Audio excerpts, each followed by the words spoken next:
bu darajada shov-shuv bo'ladi, bu darajada xeytga uchrayman deb kutmagandim. Hamma yaqinlarim ham shu postimni o'chirib tashlashimni so'rashdi. Qo'rqdim, to'g'risini aytsam. Kelishsa aeroportdan sразу kutib olamiz, qamash jazosi ham bo'lishi mumkin deyishdi. Bizning davlatimizda hali model hamda dizaynerlarni qo'llab-quvvatlaydigan hech qanaqa tashkilot yo'q. Go'zallik tanlovlarini o'tkazilishi xalqqa nima beradi? Go'zallik tanlovlari ham bu ko'chadagi shunchaki chiroyli qizlar keladigan tanlovlar degani emas. Men isbotladim, bo'yi past bo'lib ham modellik yo'nalishida o'sha standartlarga javob beradigan qizlarga qaraganda yaxshiroq hayot kechirib, ko'proq pul topish mumkinligini aynan shu sohada. Gonorarim aytaylik $50 bo'lgan bo'lsa, hozir $1000 ga chiqqan. Assalomu alaykum, Daryo kanalining qadrli kuzatuvchilari, barchangizga xayrli oqshom tilagan holda bugungi suhbatni boshlaymiz. Bugun ijtimoiy tarmoqlarda yaxshigina shov-shuv bo'lgan va muhokamalar markazida bo'lgan model Shahrizoda Madaminova bilan suhbatlashamiz. Assalomu alaykum Shahrizoda. Assalomu alaykum barchaga. Xush kelibsiz. Rahmat kattakon. Ikkinchi marotaba sizlarni studiyadaman, juda ham xursandman bundan. Siz bilan adashmasam 1,5 yil avval suhbat qilgandik. Lekin shunaqa bir takliflar bo'ldi. Yana Shahrizodani taklif qilinglar, uni aytadigan gaplari ko'p degan va sizni studiyamizga taklif qildik. Xush kelibsiz. Rahmat, xursand bo'ldim juda ham taklif uchun. Suhbatni aynan Yer go'zali tanlovida ishtirok etishingiz va ko'plab muhokamalarga sabab bo'lgan libosingiz haqidagi savoldan boshlasak. To'g'risi hayotimda juda ham kutilmagan hodisa, voqea bo'ldi bu narsa. Bu darajada shov-shuv bo'ladi, bu darajada xeytga uchrayman deb kutmagandim. To'g'ri ma'noda, to'g'ri niyatda, boshqacha niyatlarda amalga oshirgandim hammasini. Lekin hammasi yaxshilikka, shunaqa shov-shuv bo'lish kerak ekan. Bu ham bitta menga katta dars bo'ldi, to'g'risini aytsam, sinov bo'ldi. Bunaqa libosni yaratish sizni g'oyangizmi yoki dizaynerning g'oyasimi? Men bu birinchi konkursim emas.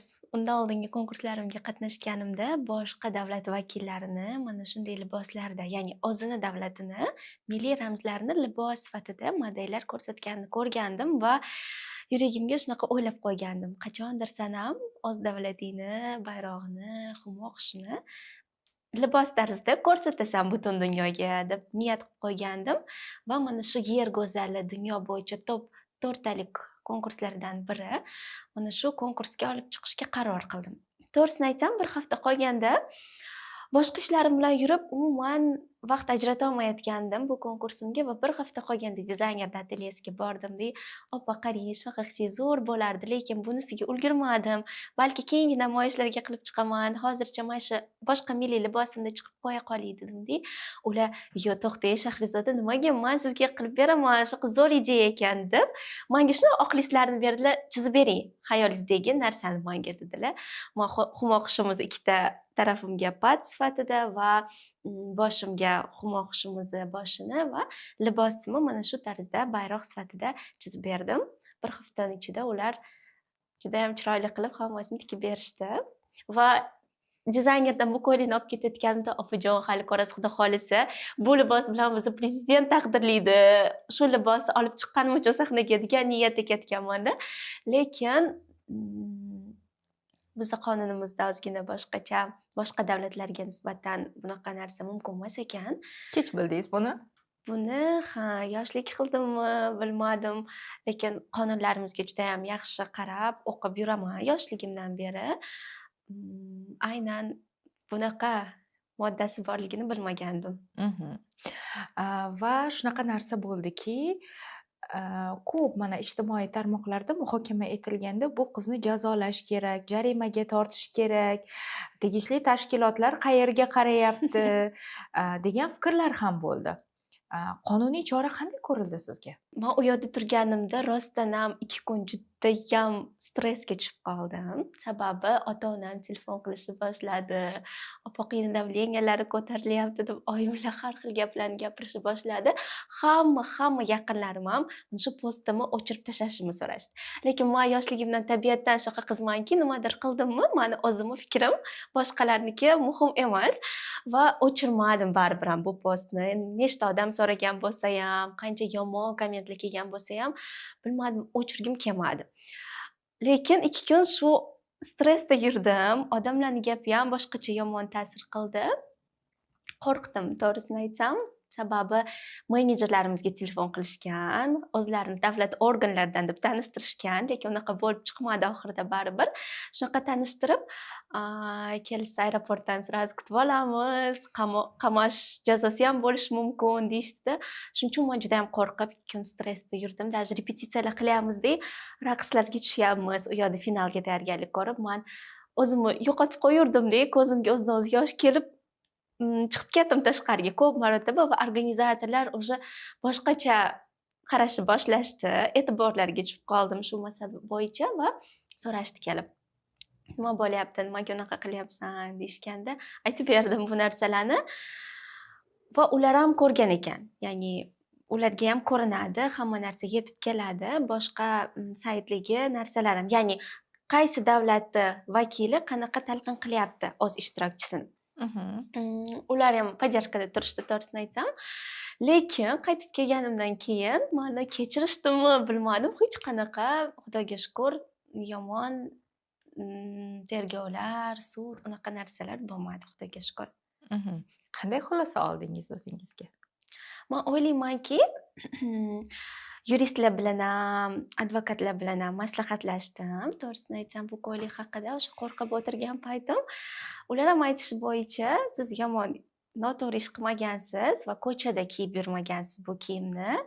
Oyoq osti qilib, ya'ni modelligingiz uchun sahnada kiyib chiqdingiz va bu narsaga hech qanaqa yomon narsa, yomon chora ko'rishmaydi deyishdi.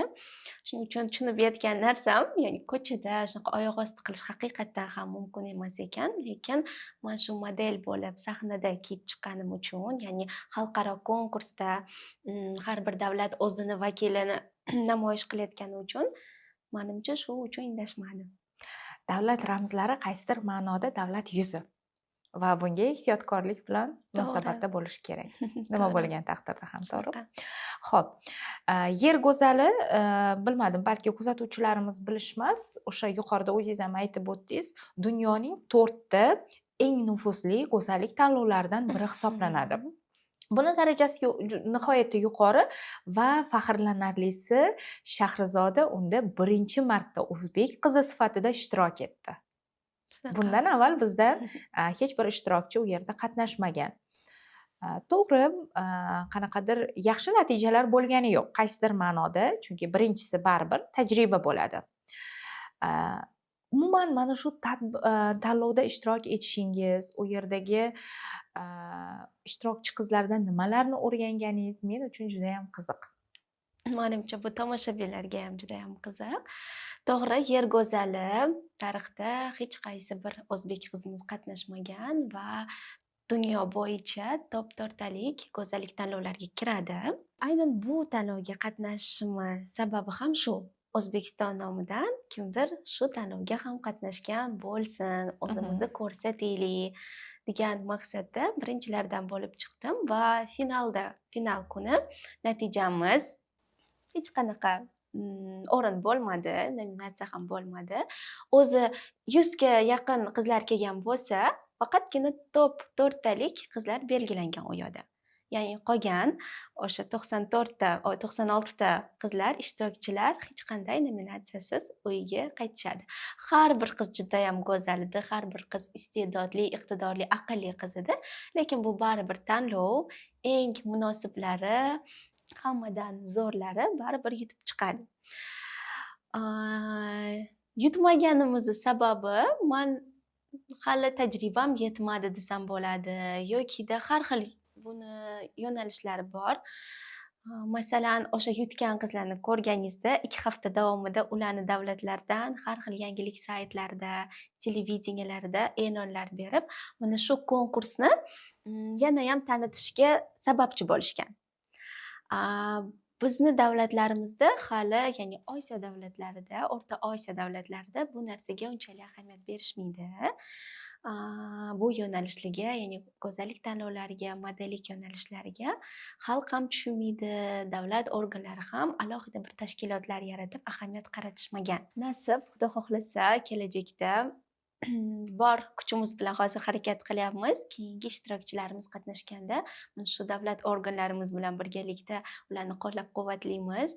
Ular bilan o'sha konkurs organizatsiyalari bilan qanaqadir yaqin aloqalarimiz bo'ladi, hamkorliklarimiz bo'ladi va bizni ham qizlarimiz yaxshi natijalar olib qaytishadi. Inshaalloh aytganingiz kelsin. Bir narsa e'tiborimni tortdiki, tanlovlarda o'z hisobingizdan ishtirok etasiz.